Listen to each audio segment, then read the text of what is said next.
10 times Batman was essentially a villain. Batman is arguably the most popular superhero in not just DC but all of mainstream comics.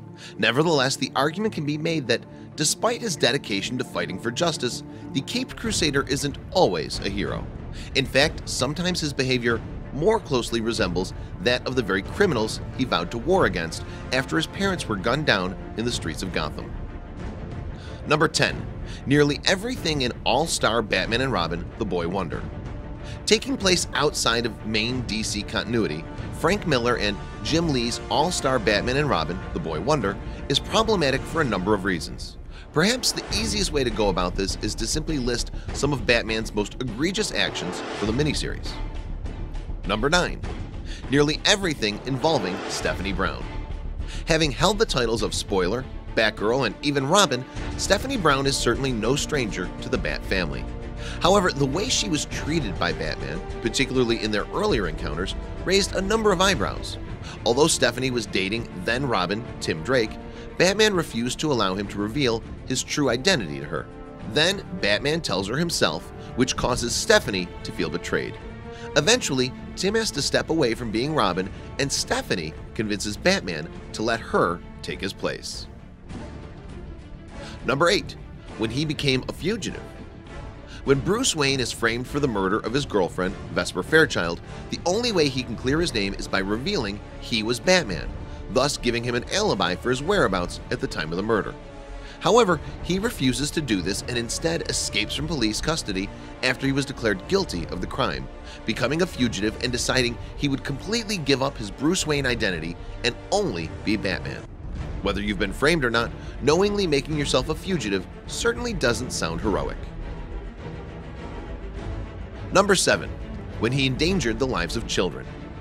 To be fair, this is one that Batman had done pretty much non-stop since 1940. There's no denying that all of the Caped Crusaders' Robins are fully capable of handling themselves in the field. Nevertheless, the notion that Batman would willingly place teenage children, regardless of their fighting prowess, in incredibly dangerous situations where their lives are at stake is troubling, to say the least. In fact, nearly everyone to hold the mantle of Robin has either died, almost died, or been believed to be killed while under Batman's watch. Number 6. When he erased Dick's memory and sent him back to the orphanage. World's Finest number 153 by Edmund Hamilton and Kurt Swan takes place on Earth 153. But even though that means it's not in main DC continuity, Batman's actions are still quite disturbing. Believing that Superboy was responsible for his father's death, a young Bruce Wayne vows to get revenge and trains to become Batman. However, when Robin discovers his mentor's hatred for the now adult Man of Steel, he decides to quit. Number 5. When he left KG Beast to starve to death. The villainous Anatoly Knyazev, aka KG Beast, debuted in the 10 Nights of the Beast storyline by Jim Starlin and Jim Aparo. Coincidentally, that's also where the character's story almost ended. After being tracked through the sewers by Batman, KG Beast finds himself cornered in a storage room. He challenges the Dark Knight to a fight to the death, but Batman instead locks KG Beast in the room and leaves him trapped there. Number 4. When he hanged a mental patient from a plane. In the golden age of comics, Batman was far more open to taking a life, and he wasn't too picky about how he did it either. In Batman number 1, Hugo Strange creates a formula that turns asylum inmates into 10-foot-tall monsters, which he uses to terrorize Gotham. Talking to the Batplane, the Caped Crusader responds by mowing down Strange's henchmen and monsters with a machine gun. Number 3. When he launched Lord Deathman into space. The Japanese crime lord known as Lord Deathman is perhaps most notable for his appearance in Batman Incorporated.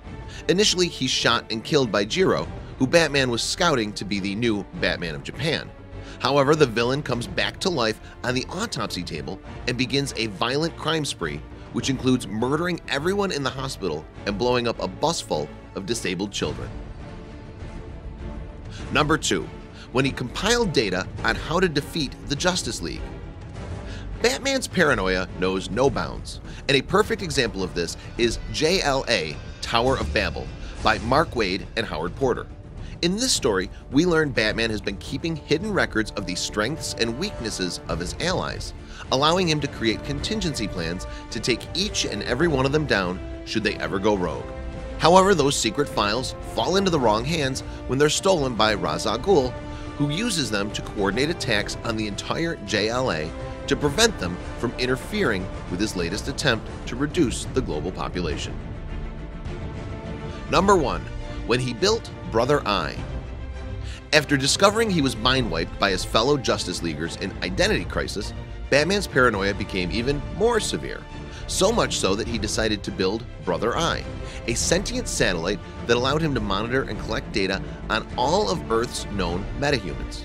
However, much like Batman's previous attempt to keep tabs on his fellow heroes, this one also backfired when Brother Eye was hacked by Maxwell Lord.